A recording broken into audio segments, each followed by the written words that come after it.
Good morning, everybody. We'll just get started in a moment.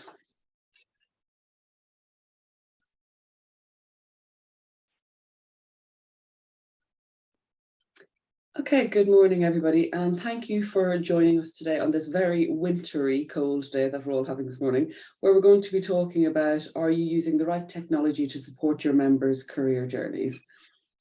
So thanks, Russell, if you can move on.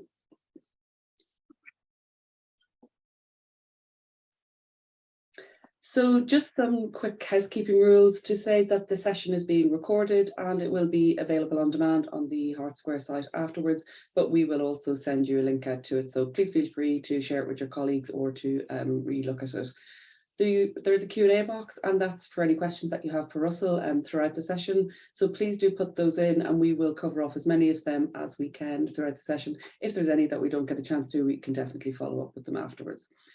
You'll see there's a chat box, and that's really for any more technical questions. So Rebecca's in the background, she'll keep an eye on that. So I'm Joyce Harman, I'm Senior Client Relations Manager at Hart Square, and I'm delighted to be joined by Russell this morning. Russell, if you'd like to introduce yourself. No, I'm co-founder, director of Meta Capability. I'll do a little bit of a longer explanation of who we are when we get into the presentation. Perfect, thanks, Russell.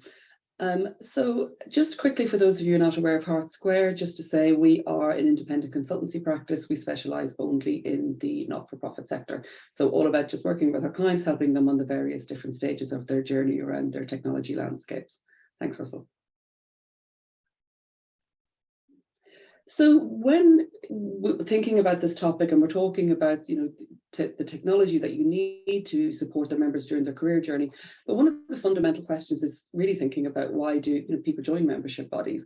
There can be many different reasons. It can be a requirement depending on the profession that they're in. Sometimes it's because they're looking for legal advice and guidance. A lot of it's around networking with peers. CPD, continues to professional development, particularly when you're talking about that ongoing career journey. That can be a big driver, an important factor for people, but also for guidance and help from experts. And it's really about helping experts so they can help them develop their skills. Thanks, Russell. So really talking at a very high level, looking at sort of some of the challenges with supporting members, through their career journeys and through the sort of the lifetimes of the work they're doing and their engagement with you. This is by no means all of them, and I know Russell is going to talk in a bit more detail, but thinking about sort of the quality versus quantity, content is a key driver behind everything that you do and how people will engage with you, because it's important that the content is going to deliver against their needs. It's going to offer career learning. It's not just sort of very basic membership information. So very much thinking about what that is, what that looks like, what people actually need. On the system requirement side, depending on the type of membership body you are, if you're an examination or accrediting body or regulatory, there can be often very different system requirements and needs that are very much more personalized and much more digital, to meet those particular demands. But regardless really of what type of membership body you are, it's very important to think of what are the needs and have we got the technology to fit that.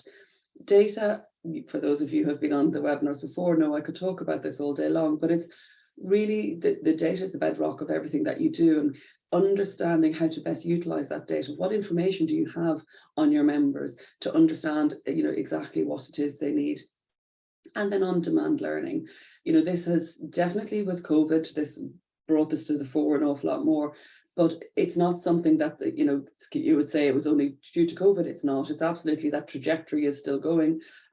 People want to be, have on-demand learning. They want to move away from, paper-based and desk-based, and also the quality of what they expect from on-demand learning, the ease of functionality, is an awful lot higher than it used to be.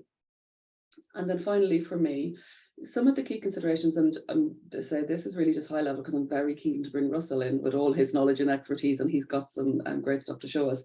So again, thinking about the systems that you have in place, looking at getting that single member view, looking that, so that your staff are empowered to be able to think about what they need to do with the technology, what do they do to support them, so then they can in turn support the members. And again, thinking about, do you have any particular specialisms that need to be taught about? And again, that it's just not forgetting that data it's your most strategic asset, and making sure that you're making the most of that. focusing on the member needs, and some of the things that can be really, really useful to do is around member journey maps. Thinking about what stages of the career your members are at, what is it they need at those different stages, how they want to engage with you, what type of content do they want, what type of engagement do they want, what type of a system do they want, how personalized does it need to be, because that's really going to then help with a better experience, but also help around what they need from CPD requirements and professional requirements and all of that. But enough for me. I'm very keen to bring Russell in. So Russell, over to you. Thank you very much. Okay, so let me just introduce us as an organization, Metacapability. We create digital learning platforms, but we don't do this in isolation. We've developed a lot of technology over the years, and we've done this both in the corporate space and in the membership space. So a very established team, very experienced. We've created platforms for the Institute of Leadership and Management, REBA, Chartered Institute for Housing, ICA, and you know, Kaplan, for example, in the corporate space, we developed the Kaplan Performance Academy, very big project we developed over 3 years. But we do small projects, big projects.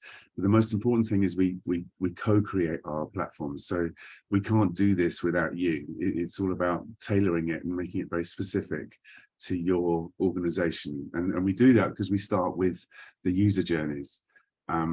So it has to be a very personalized platform. So the experience, you have to take this when you develop a sort of a learning platform, you've got to do it from the user perspective.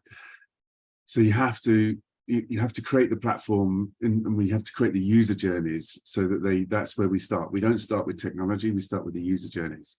And people come to us with all different sorts of needs. So they might want a professional standards platform, they might just want a CPD capture and monitoring, you know, they might just want to put up training courses and events, or they might just want to be looking at news and knowledge hubs. But one of the things that we do when we work with organizations is we bring all of this together, because there's a massive opportunity when you start to look at a learning platform to really develop new revenue streams for a learning for a membership body. Now, the number one problem that exists out there is there's a total lack of engagement by the learner with learning platforms at the moment. And if you can get this right, if you can actually create a platform that becomes very engaging, it becomes a huge opportunity for you as a membership body to become the hub for learning for a user. Now, everything that we do is based on time, actually, because time becomes a real sort of reality check for learning. This is a piece of research that a guy called Josh Burson did. When he was at Deloitte, he did some research, very big study, and he found that people only have 24 minutes a week to learn something new. So over and above your sort of mad, busy working week, if you want to learn something new, you know, he discovered you only got 24 minutes to do it.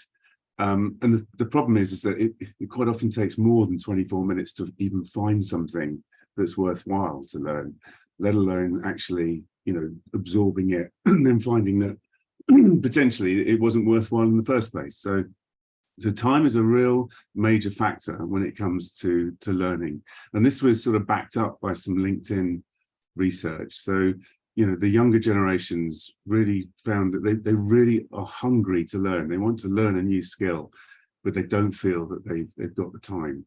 So, you know, when you're thinking about creating a platform and helping people to develop through their careers, you've really got to be able to get a personalized experience and get them what they need quickly so that they can learn on the go. And the mobile learning is really important, being able to do that on the phone.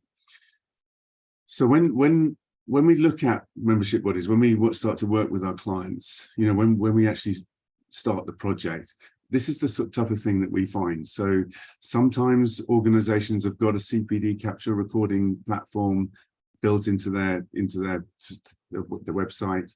And so when the member comes to the website, they start to, you know, when they want to actually try and find things, they're starting to go in and out of all these different areas of the website. It becomes very time consuming. So they might go to the CPD capture, they might go and get news and general information, they might look at assessments, they go to training courses. Sometimes they those training courses will take them out of the website and into somewhere else, into a different website. So you've lost the member in doing that. They might go into an events booking platform and look at, so this is all a very sort of chop and change experience for the member. You know, they go into a community area, they might go into webinars and podcasts. And we sort of compare this to the sort of experience that people have when they go shopping in a supermarket. And this is why they're so successful, because you imagine if you went to go shopping and you went to every different shop you need to go to, you know, it doesn't exist anymore. You just, that concept is gone. And so the idea, what we need to do is we need to create a very personal experience where everything you need is brought into one place, so that that's where you're going to do your learning in one area. And that presents a massive opportunity for membership bodies. In this instance, bit of a busy slide, but you know, but what we're saying here is, you know, the social media experience that people have is very good. You know, it's all bite-sized, it's little videos. You'll see a lot of video content now. But when you get into the corporate world, the learning management systems that exist out there, I mean, there was a net promoter score by the Human Capital Institute, minus people were actively not recommending an LMS from a learning perspective. So expectations from a social media experience is very high, but when you get into the corporate world, you know, people are let down and they find it very difficult to learn online when in a corporate experience. So if people start to get frustrated, you know, if especially in the millennials, you know, when they're very used to a really great digital experience, when, you know, if you're starting to get frustrated, then you're going to move on, you're going to go elsewhere. And so membership bodies really need to sort of address this. I'd just like to put up a little poll here and just ask, you know, this question: are you looking, you know, to be able to develop the careers of your members through digital learning? So if you can just answer this, it'll be brilliant.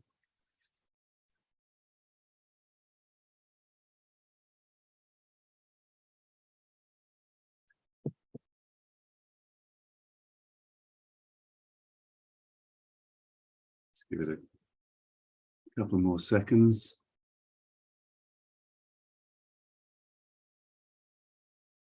Okay. That's great. Thank you very much.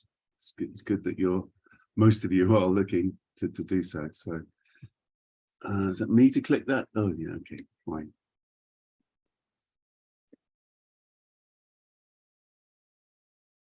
Let's move on. So what I want to do is I want to take you through the steps that we take in order to create when we work with an organization, how do we create a digital learning platform? So the first step is creating the user journey. So you need to, when you're looking at trying to help people progress in their careers and you become the hub to helping them develop in their careers, the first thing is to create the user journey, the user experience. So when you come to your website, what journey are we going to take that user on? And that's really important. And what we mean by create the pull is when we work with membership bodies, an enormous amount of membership bodies that we work with, you always say to me, they've got lots of content, they've got lots of content up and they don't understand why people are not using it. And you can see from what I've already said, you know, that people haven't got time to chop and change and move all over the place, and they find it very hard to find things.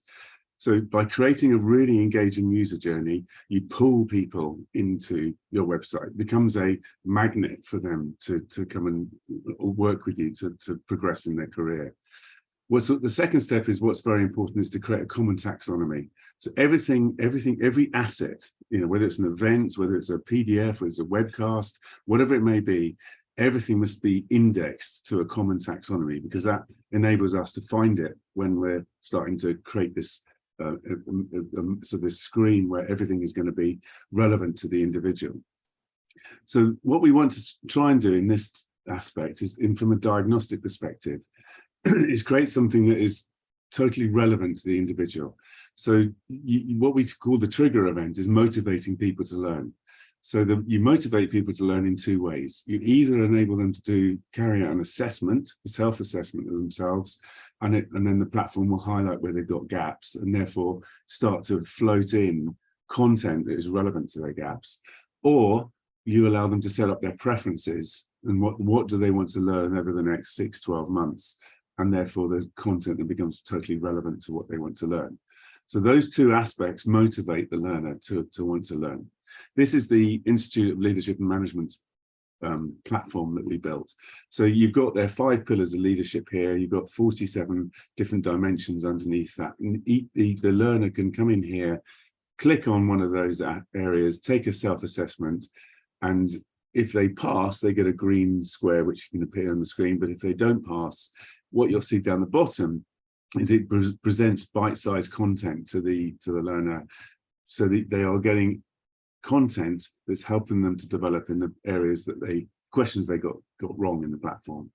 So it's all presented beautifully in one screen to the user. The next part is once you've created that diagnostic or the preferences, is to then have personalized learning. So bite-sized content, and bite-sized content is very important. People are not in the place now where they're going to sit there for an hour, 2 hours and try and digest massive pieces of content. So you've got to be delivering content in minutes, so 3, 4, 5 minutes, and you just break up if you've got a very big piece of content, break it up into small pieces so the person can learn, because people learn on the go. So they learn, it's sort of in the sort of way in which they work.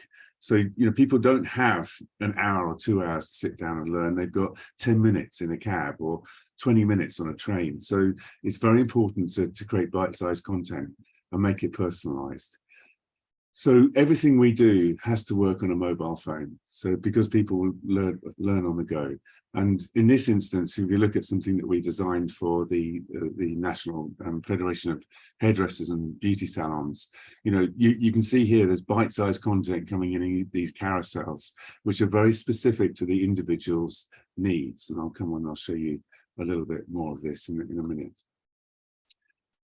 We've developed a virtual coaching and mentoring platform. So this actually can if you want to start to use your members to help coach each other or mentor each other, we have this module that we can actually launch into your website, which that's a whole different sort of area where it really starts to develop, helping your members help your members develop and learn and coach on the go. We have a CPD capture and monitoring tool. So we developed this for REBA. So the Royal Institute of British Architects, they had a real issue where their members, there's 28,000 members in this organization, and if you don't do 35 hours of CPD in 10 very specific areas, if you don't show REBA that you've done those hours, you will be disqualified. So you won't be a member of REBA anymore. And if you're not a member of REBA, you won't get any work as an architect. So it was very important for the members to be able to show REBA that they completed their CPD. The problem they had was they were sending in spreadsheets and PDFs. It was chaos. It was, and members were finding it very awkward to be able to do that. So what we did is we developed a platform that made it very, very easy for the member to upload and show what they've done in terms of their CPD. The member also could actually monitor and see what they've done, so they can see their progress, they can see where they've got gaps, they can see what they need to do. So that's become a very powerful platform. It's really helped the REBA brand as well, because the members love it. So it really sort of transformed that whole sort of member experience. Now, this is the piece that people totally underestimate. So quite often what organizations will do is they'll just buy an off-the-shelf LMS and they'll integrate that. And the problem is that they don't get a tailored user experience to what they need to do. So the other aspect is, whenever you build a digital learning platform, you've got to integrate it with your technology infrastructure. So it has to be integrated with your CRM. We've got to know whether someone's a member or not a member. You have non-member experiences, you have member experiences. It's got to be integrated with your website. It's got to go integrated with your paywall, whatever it is in terms of your technology infrastructure, we handle that integration, and we'll work with all of your partners to do that. So that this is a piece that is quite often not spoken about, and there's a hidden cost when you're trying to bring in a learning platform. So we include this in our cost when we quote you. So there's no sort of hidden agendas or hidden costs that you're not going to expect. And then what you have is the back-end reporting aspect. So, we can tailor everything you want to see in terms of data and reporting will be tailored to you. So let me just come out of this and go into this website here, which is ICA. So what I want to do now is bring this all together and show you how we have developed this for some of our clients. So the International Compliance Association came to us.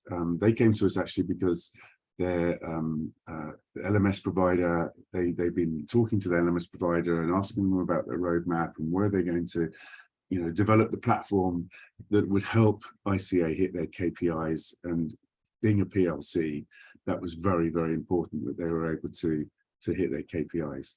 And unfortunately, the LMS provider didn't deliver to that roadmap. So we came in to pick this up, and within 3 months, we're able to design and develop their platform in order to really sort of sort out that issue around the KPIs. So what you're looking at here is, let me go into the Learning Hub and I'll show you sort of how this was developed. So as an individual, I come in here, and what ICA did is they combined the two aspects of both assessment, self-assessment, and setting my preferences in order to create a very personalized experience for their 20,000 members that come in and use this from a compliance perspective. So this first screen asked me, what are my goals? So I wanted to develop my technical skills, my overall capability, log my hours. I might say, well, I'm going to log 25 hours of learning. So I then go on to the next site and it's asking me who I am. So I'm a senior manager in the UK in this sector, consultancy and training. This is obviously all very tailored to ICA's needs. And then I come in to this aspect and I sort of say, well, what are my competencies? Well, I work in cybersecurity and crypto, and I'm also very interested in working in ethics and culture. So I can now click on that. And now what this is saying is, what level am I? So what's my level of capability experience in these areas? So, I'm intermediate on a couple. I've only just started on cybersecurity. And then I can now go to and look at more of a competency questionnaire, so more of an assessment of my capability. And these questions, it's done on a BARS type of assessment platform. So, do I never, sometimes, often, always? So I'm offered 5 or 6 different statements to all these different areas down here. And I can see that I've got some gaps. So I can see where my capability is and what I need to do. I can't possibly learn all of those different things. So I'm going to pick problem solving, risk management, building my compliance capability. So I'm going to pick out a few in focus areas and submit that. And now when I click this button, everything I've just done in terms of my assessment and my preferences, what the platform is now doing is it's going out live and it's now pulling in all the content which is relevant to all of what I've just basically submitted. So, and this is obviously all designed around how ICA wanted to present this. So you've got here, I've got my trending areas, I've got global areas. These aspects here, these are courses that ICA want to really push. So they stand out a bit in the platform. And because this is very much driven around driving marketing money and being able to get people to attend events and buy courses. So I can see a very key course here that should be absolutely relevant to me because of my preferences and what I've set out in the platform. Then I come into my competencies, so ethics and culture, cybersecurity, crypto, and then I've got the latest news coming through, and I've got my in focus areas as well. So I can see, compliance capability, problem solving, analysis, risk management. Everything I need to learn, and if I find this is all too much, I can hide this content so I get less bars on the screen. Everything I need to learn as a compliance professional is now on this screen. I don't need to go anywhere else. If I want to click on one of these areas and attend an event, book on a course, I can do so, and it's seamless. So we've integrated not just with all of their internal content, but with external providers as well. So this is now bringing this all together in one place for me to look at. So if I show you then CIHT's platform, a similar thing, set up my preferences. So I can see very clearly courses that are coming in based on my preferences that are either free or I can buy. I can look at events that are coming through that CIHT are running. I can look at a knowledge hub. So these are different webinars or news items that are all relevant to what I'm interested in the transport industry. I can actually start to tailor these events. So I can look at it by region. So I might only want to look at events local to me. I look at it by topic, or I can look at it by type of event. So I might only be interested in dinners or awards or training, whatever it may be. So I'm able to set my preferences even further by clicking on these boxes as well. But what CIHT wanted to do is also to really enable me to start to view and upload my CPD. So I can see I've got 25 hours to do this year. I've done 4.75 hours so far. And I can see that I've done, where I've progressed my CPD, what topics. So I've done sustainable transport, climate change, learning and development, those sort of areas. I can also set my own personal development goals up in the platform. So if I look at adding a CPD activity, I can come in here, put the title in, how many hours it took me, a description, what type of CPD was it, when did I complete it, what was the topic about, was it related to one of my development goals? Then I can also reflect on it. What did I learn from the activity? How will I apply it? And then most importantly, I can start to upload files. So I can actually load into the platform what CPD I've done. I can do screenshots, I can do videos, and any file whatsoever, I can come in here and upload it into the platform. And what you'll see down here is then there's a list of all the CPD that I've conducted. So the beauty of this is not only of all the different aspects of what I've learned over the year, I can go back and reference, but also CIHT can see all the CPD I've done. So from a auditing perspective, there's 100% ability to audit any member as to what CPD they've done and how they've carried it out during the course of the year. But very usefully, I can track my progress, I can see what I'm doing, and I can very easily manage my CPD activity. From a development plan, I can see what I want to work on road safety and understand carbon literacy. Equally, I can just add in my CPD in those areas. So I can be very personal and very specific about what I want to learn in the platform.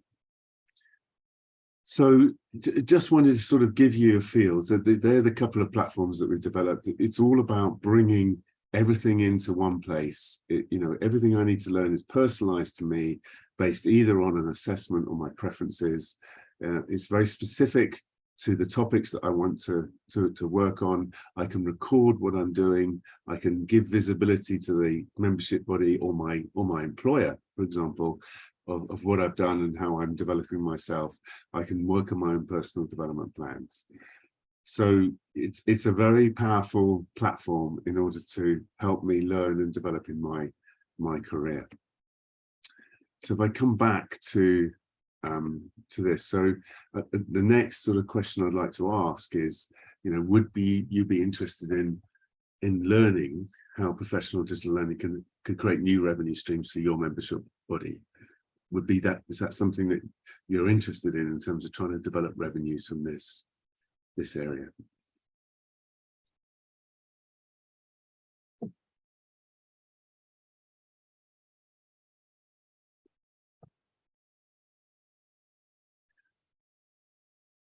always quite an interesting area where people, I think, quite often are not realizing that this is such an opportunity to help members, but also to create new revenues.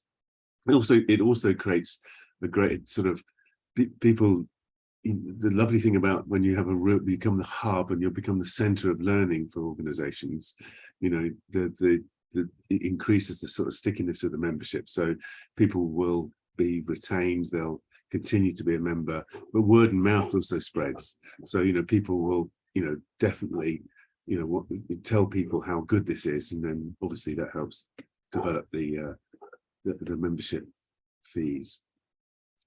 Right, so that really comes to the end of our presentation as such. So really into the Q&A piece now. Has anyone got any questions? I haven't looked at the Q&A, so have we got any questions? We've got lots, Russell.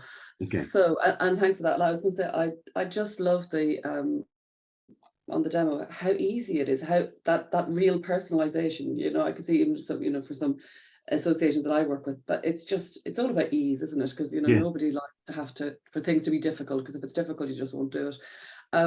So right, let me look at the questions. So one of the questions that have come in is, you have named a number of multiple thousand member size organizations. CPD and learning is important for much smaller niche professional bodies as well.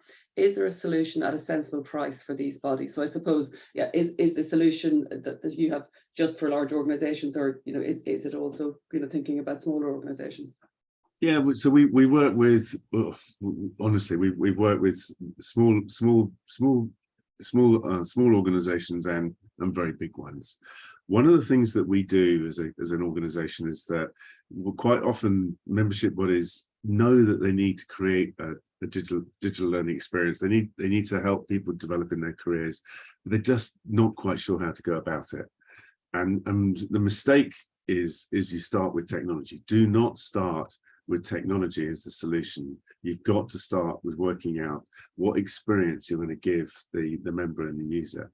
So we do a first step to help organizations on the road. So it's a £10,000 piece of work that we do, which will define what your platform will do. We look at your strategic and your commercial goals, and then we will give you some screenshots and start to think about what is it that you have got to present, and what's the user journey that we're going to create in order to give someone a fantastic experience. So we do a piece of work where we take all of that on board, and we just start to do about 4 or 5 different screen designs of what your platform would look like, very specific to you and your user journeys. And that is a very sort of, it's a very proper document that can be used to go to the membership and show them what the potential is, get their feedback. It can go to the trustees of a membership body or a non-profit organization, and it will enable them to really start to see, you know, what it could look like, what it could be, and start to shape that platform. And then we will also give you a price for what it would cost to design it and build it. It's totally dependent upon you as a body as to what your budget is and what you want to spend. So we work within your budget. We can create something that would be massive, or we can create something that will be very small. But what we always do is, when we design something, it's a 3-month build between design and launch. So it happens very quickly. People quite often get locked into thinking, crikey, this is going to take years, or no, it doesn't. We can be launching and designing something within, it'll take 3 months to design, 3 months to launch, and off we go. That's perfect. Well, you've actually answered one of the other questions that came in. It was around how long on average does it take to implement an LMS? So I suppose it's, you know, it can be done in a sensible, reasonable time. Yeah, 6 months is the time. Fantastic. I like that's a definite answer as well. 2 questions that have come in, but they're pretty similar. So one of the questions was, can you integrate with the majority of common systems that membership bodies tend to use? I'm guessing around CRMs, to create the personalized learning system. And then the specific question was, does your web solution integrate with Dynamics 365? Yes, is the answer to both of those. So we will integrate with whatever your technology infrastructure is. So the CRM is the most important one, because we have to know who's a member, who's not a member. And if people do assessments, we store the results of that data in the CRM. So, you know, that's the most important. And the website obviously is the other really key area. So the minimum we do is CRM and website, but other times we might involve an LMS or a paywall as well. Perfect. One of the other questions was around, how do you help make sense of the content we already have in order, you know, to make use of the digital learning platform? Yeah, so there's two aspects to that. One is to create define a common taxonomy, which quite often people haven't got, and so how is everything going to be indexed? You know, what subject matter areas are you going to index your content to? We do have partners, so we partner with Powtoon. So Powtoon is a company that provides software to create your own videos, so animated videos. And it's a really affordable, brilliant solution that enables people to start to look at developing content in a short, bite-sized way. What you know, whenever you build a platform, you have to have two strategies. You've got to have the technology platform strategy, and you've got to have a content strategy. So you've got to look at how you're going to represent your content, or take the content you've got and repurpose it into the platform. The most important thing is, when you launch a platform, is have the thought and the process to now just everything you do has got to be bite-sized. So that's where you start. If you can go backwards and take some of the stuff you've done, some of it might be bite-sized, but if you can break it up and make it into bite-sized, or take some of that great content, animate it, put it into little videos, is very, but you have to have those two strategies. When we worked with CIHT, they actually took on somebody, employed somebody purely to develop content and manage content. It's, you know, curating content is very, very important for the user experience. Yeah, I mean, I completely agree. We see it very often where people are focusing on the system, and then it's kind of at the last minute thinking, oh, and we have to put content onto this system. And I really liked your point earlier about thinking about social media, and that works really well, and it is bite-sized. And that's the way you should be thinking. Yep. It's not about putting in massive files that need to be downloaded that nobody's ever going to watch. No. And all of those kind of things. Yeah, definitely, completely agree. Interesting question. Is it common for learning platforms to include online communities? Yeah, I mean, yes, they do. It's not our speciality. We're not an online community. There are great companies out there that do that. One of the things you just have to be careful with in terms of content is not having overload. So you do need to manage what content people, you know, it goes back to that 24 minutes piece. You know, I want to learn something that is going to really help me in my career, that is personal to me. So that asset, that piece of content has really got to make a difference, and it's got to be really a powerful piece of content. What you don't want is a community uploading a lot of stuff that's rubbish, or, you know, maybe not even, you know, true, for example. So you need to manage you have to have a community strategy. That's not something we get involved with, but is important in a platform. Yeah, no, I think it's a really good question, and a really good point, because, you know, there's always endless conversations of, you know, equally what is, you know, a community platform, and what should be on it and what shouldn't, and all of that kind of thing, and what should be integrated with. So no, it's definitely a good question. What are the main challenges you find when working with organizations when they're trying to implement a new learning platform? What's the main challenges? Most organizations haven't really thought about the impact that a learning platform can have. So one of the main challenges is getting the right people in the room and working together over the sort of 3 months to design the platform. So it's about getting the right people and making sure that we got the right time that we're going to spend in the diary, because it's a commitment that you embark upon, but the outcome is massive to the organization. So the lovely thing that we always go through in organizations is they know they need to do something, and they go through a journey, and it goes from being, oh, that was a project that we need to do, to become absolutely central to their brand, to the future of the business, the impact on the members. So the challenge is making sure we get the right people and the right amount of time with those people to develop it. No, absolutely. And it kind of, you've kind of answered this, but it's another question, but I'll ask just in case there's anything else you had thoughts on it. So it's saying, do you have any tips for membership organizations who are trying to get started with modernizing their educational offering? So obviously strategy is really important, but is there sort of anything else that, from the years of you doing this, that you kind of think they should really start thinking about right from the start? Well, that £10,000 envisaging stage that we have deals with all of it. The beauty of that stage is we will start to totally design that platform and how we'll integrate and how it links into your strategy and your commercial and your strategy over the next few years. So that's a really powerful piece of work to do. The other aspect is you've got to think content, and the tip to me is, don't just think by uploading lots of content onto your site that you're helping your members learn and develop. You're not. You're overloading them and making it confusing for them to find things. You've got to create a personalized experience, so I get what I need when I need it, and I can learn on the go. So it's changing that thinking and that mindset as to how you're going to really engage your members in this. Uploading lots of content is not going to cut the mustard. Absolutely.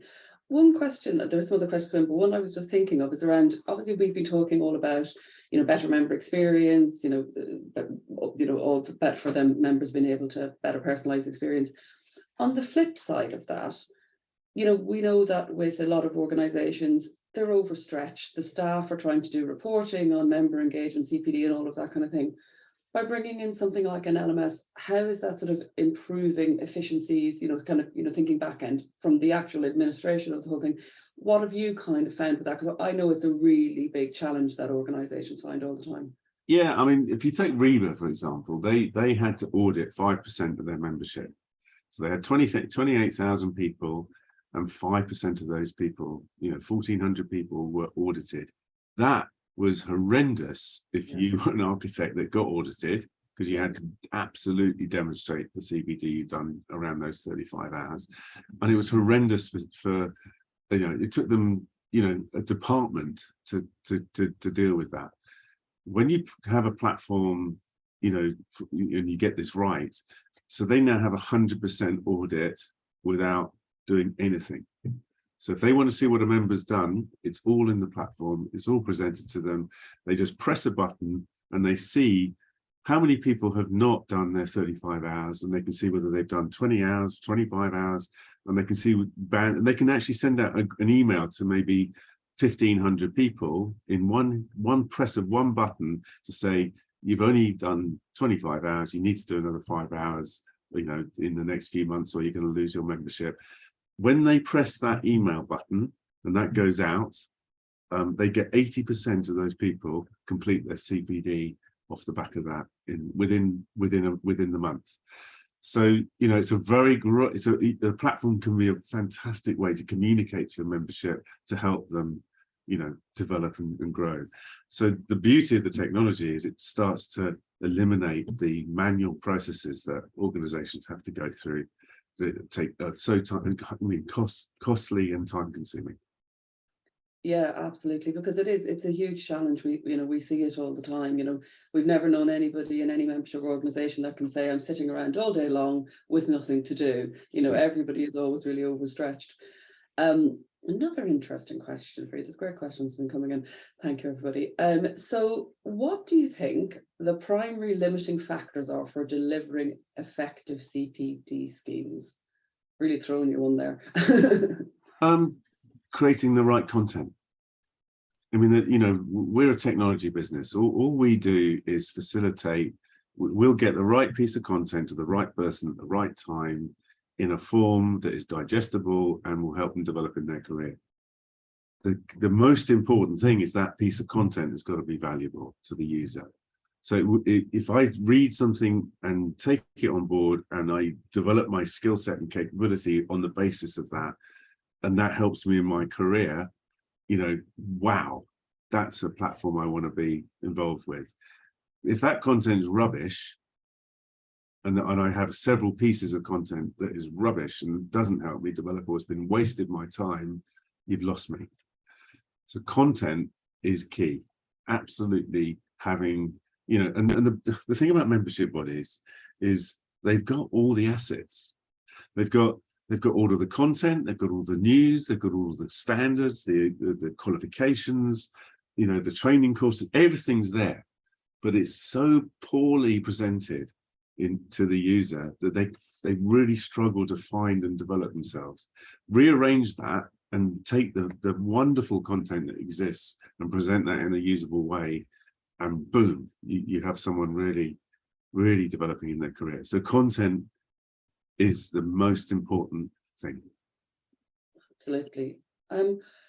Just another question, kind of a bit related to sort of kind of talking about the, you know, the actual people, you know, staff, you know, doing all the work.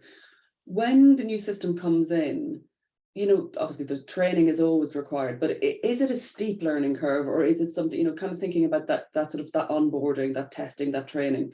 Because very often people are, it's the same with CRMs or any other system, there is that kind of fear of something new and it's going to be different and it's going to be really hard to use. You know, so how much sort of training or you think is sort of required or should be, I suppose, planned for? Are you talking about the member or the internal staff? Oh, there's no training. It's so simple. You know, I mean, we have to create platforms that are easy to use. You know, and if you look at all of the testimonials and the you know, and everything that we have about, and they're all on our website, everyone will go how simple and easy and straightforward the platform is to use, both internally and externally. And that's a prerequisite. You know, if it's complicated and it needs a training course, then you know, and that's the problem with a lot of LMS platforms. They're confusing, difficult to use, the off-the-shelf stuff, and it's not fit for purpose for the membership body. Absolutely. Another question that's just come in is, what tips would you have regarding developing e-learning apart from being available on the phone and being quite short? Any other top tips? Animated videos are very good. So, you know, people, when you're looking at something and the animation is getting the point across with the words that are coming up on the screen that are important to that video, very, very powerful way of putting across a message. So people, you know, people learn in different ways. They like to read, they like to watch videos, they, you know, understanding the learning preferences and offering alternatives on the platform is really key. But the most powerful form of learning is an animated video. If you have a sort of person to camera, you know, sometimes that person, you know, it can be Marmite, and so people switch off to an individual. The beauty of animation is it depersonalizes the message, but gets the message across, and that's why we use Powtoon. You know, it's a very, very powerful, but very, very cost-effective platform for very quickly creating incredible videos using their stock of animation. And yeah, I think that's a really good idea, because you're absolutely right. If somebody hasn't taken to the sort of the presenter, then they're going to switch off, and you absolutely want to avoid that. The animation is definitely much more engaging. Conscious of time, but another question has come in is around which CMS provider does your solution use?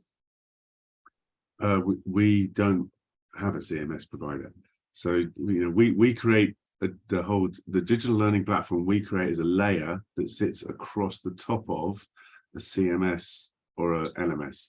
So we very much view a content management system or a learning management system as the repository for content. That's where you store it. It's like a data warehouse, but the way in which you present it to the user needs to go into a user layer.